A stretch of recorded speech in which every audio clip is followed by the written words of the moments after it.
पत्रकारांनी जात पडताळणीच्या बाबत आपल्या मुलाच्यावर आरोप केलेला आहे, नेमकं काय विषय? वास्तविक पाहता जात पडताळणीचा जो जात पडताळणी झालेली आहे त्याला जवळजवळ होऊन एक महिना झालेला आहे। जात पडताळणी ज्या वेळेला झाली त्याच वेळेला त्यांनी त्या ऑफिसला माहिती अधिकारात माहिती मागितली होती आणि कागदपत्र काढून घेतली होती।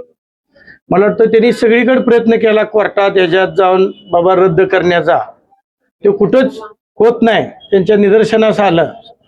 मग मीडिया पुढे येणं आणि कागदपत्रातली काही वंशाळ वगळणं आणि मीडियाला काही खोटी माहिती देणं आणि आमची बदनामी करणं एवढंच काम मला वाटतं या माध्यमातून त्यांनी केलेलं आहे। आणि वास्तविक पाहता जर त्यांना तक्रारच करायची होती तर 1 महिन्यापूर्वी त्यांनी कागदपत्र काढली होती आणि त्याच्यात कुठेही त्यांनी तक्रार केली नाही।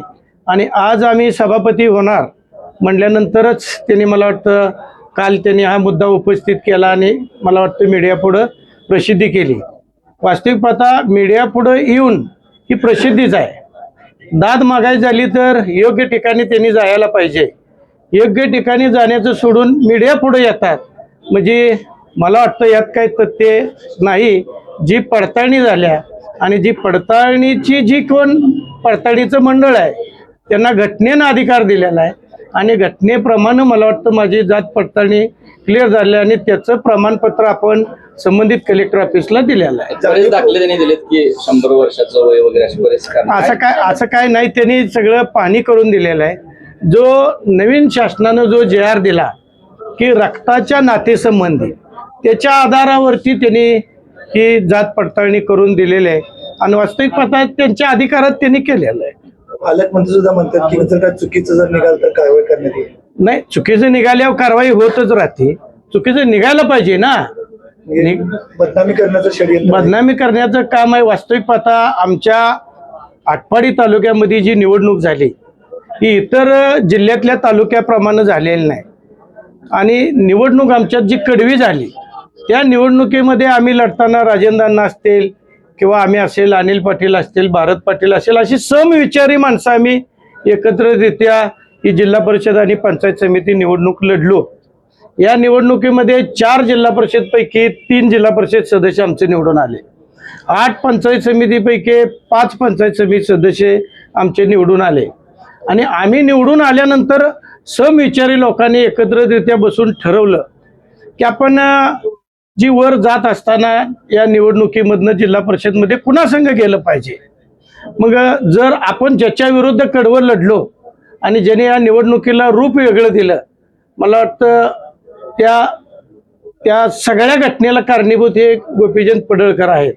त्यामुळं आम्ही यांच्या राष्ट्रवादी काँग्रेस सोबत जाऊन आपलं जिल्हा परिषद सत्ता बनवायचा आम्ही सगळ्यांनी एकत्रितरित्या ठरवलेला आहे। हा शेवटचा प्रयत्न कुठं होता असं अध्यक्ष उपाध्यक्ष तुम्ही सोबत गेला नाही किंवा सभापती निवडीत तरी यावं असं काही अपेक्षेनं आरोप केले कालच ऐनवेळी? नाही, वास्तविक पाहता त्याने अपेक्षा धरली होती पण आम्ही ठरवताना ठरवलं होतं की तालुक्यामध्ये आपण एकत्रितरित्या सगळ्यांनी निर्णय घ्यायचा आणि ज्याच्या विरुद्ध आपण लढलो आणि शिवाय मतदारसंघातल्या माणसांचं जे विचार आहेत त्या माणसांसंग आपण राहणं गरजेचं आहे। माणसांनी सगळ्या सांगितलेलं आहे ज्याच्या विरुद्ध आपण गेले 15 वर्ष लढतोय त्यांच्यासोबत आपण जायला नको, आपण सत्तेत काँग्रेस राष्ट्रवादी सोबत गेलं पाहिजे। आमदार महायुती सोबत राहिले तर आता यामुळे तुमच्या दोघांमध्ये काही अंतर पडलेलं आहे? अंतराचा विषय नाही, आमच्या तालुक्याचा प्रश्न वेगळा आहे। आमच्या तालुक्यात मी मुळातच सांगतोय की निवडणूक वेगळ्या पद्धतीने लढली गेली, निवडणुकीमध्ये अनेक आरोप झाले, त्यामध्ये हा कुणबीचा आत्ता काढला हा निवडणुकीतही मुद्दा होताच, ह्याच्या व्यतिरिक्त त्यांच्याकडे भाषण नव्हतं किंवा ह्यांच्या व्यतिरिक्त कुठलंही विकास काम सांगायचं नव्हतं। फक्त एकच मुद्दा या कुणबीवर त्यांनी काढला होता, पण जी 20,000 मतदान झालं त्याच्यामध्ये आम्ही 4,000 लीडनं त्या मतदारसंघातनं निवडून आलोय। दावा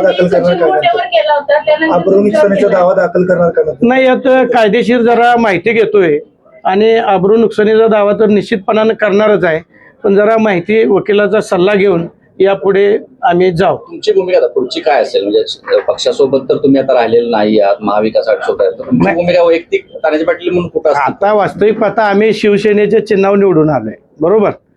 आम्ही वास्तविक पाहता आता शिवसेनेचा सभापती म्हणून अर्ज भरलेला आहे आणि आमच्या सोबत काँग्रेस राष्ट्रवादी सगळी संघ राहिले, म्हणजे त्यांनी मैत्री केलेली आहे आमच्या संघ. मग मैत्री करणारा संघच राहिला पाहिजे. आता दुश्मनी करणारा संघ राहणं कसं पसंत कराल कोण? लेख 25व्या वर्षी उभा राहिला, पहिलीच निवडणुकीने पहिल्याच निवडणुकीमध्ये विजय आणि सभापतीपद, दुहेरी दुर्धर शर्करा योग आहे. वडील म्हणून काय भावना आहे? नाही, वास्तविक पाहता नशिबाचा भाग असतो. 32 वर्ष राजकारणामध्ये मी संघर्ष करतोय. मला वाटतं मी 26व्या वर्षी जिल्हा परिषदला निवडून आलो, 5 वर्ष काम केलं. त्याच्यात मला कुठं सभापतीपद मिळालं नाही. त्यानंतर माझी मिसेस निवडून आली, त्यांनी 5 वर्ष काम केलं, 1 वर्ष सभापतीपद मिळालं कृषी आणि पशुसंवर्धन. आणि आता माझा मुलगा निवडून आला आणि पहिल्याच मला वाटतं टर्मला ते सभापती होते. याचा आनंद जरा वेगळाच राहतो. पण राजकारणात त्याग माझा आणि मुलाला त्याचा निश्चितपणानं फायदा होतोय. थँक्यू. थँक्यू.